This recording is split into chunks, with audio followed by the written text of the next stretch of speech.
Hey class, it's me Trish, and I'm going to continue the peer collaboration for this week's discussion on Inuit and the Yanomami. And first up, we're going to discuss the Inuit and their mode of subsistence.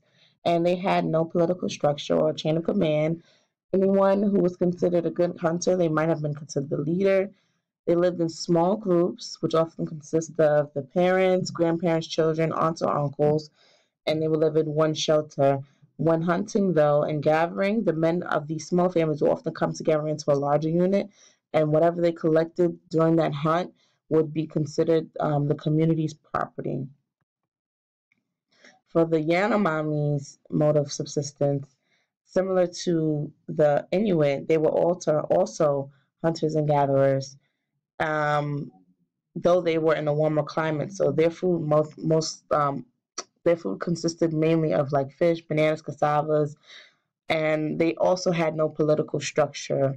And equality was a common thing among them, though they did have a varied group, which could have went from 40 to 400. I read something interesting that said a woman's brother is considered her protector, even if after she's well married. And I read that they do a lot of the women there undergo physical abuse throughout the tribe. So that was something interesting that I found out. And then a quote from the survival website said, "No hunter ever eats the meat that he has killed. Instead, he shares it among friends and family. In return, he will be given meat from another hunter." I found that to be really cool too. And then you go out there and you find food for your family members and your loved ones, but you don't partake in it. Instead, they other members of different clans will give you food, give you the meat that they've hunted themselves. Okay, so the sectors of economy were primary, secondary, and tell me if I'm saying this wrong, tertiary, tertiary, tertiary. Correct me if I'm wrong. So primary is known as the extractor, mainly raw materials, fishing, mining, or agriculture. This is commonly seen in like when they skin a sheep or something like that. Secondary is manufacturing. It's the production of finished goods such as cars, foods, and clothing. And tertiary, which is service, it works to provide the service of intangible goods in the form of banking, tourism, and retail. Lastly, globalization within the Inuit and the Yanomami. Um, in the Inuit, they've been exposed to both positive and negative aspects of trade.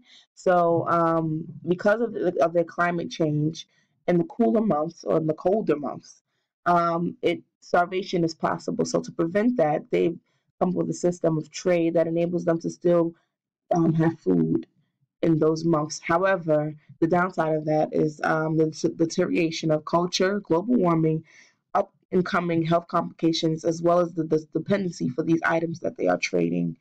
And within the Yanomami, their territory was first threatened due to gold that was found on their land.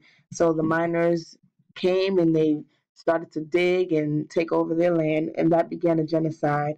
And there were later encounters with poison from mercury within the food and the water that they drank and the fish that they captured through that water. And these people were dependent on this stuff. So a lot of the Yanomami also turned against culture and did the unspeakable, what was considered in their culture, which is um, begging to avoid poverty, and not to mention the spread of disease affiliated with the miners and the work that they've brought to this land. So that's just a little bit of what I was able to come up with through this assignment. Hope you guys found out something new like I did. Check you guys out later.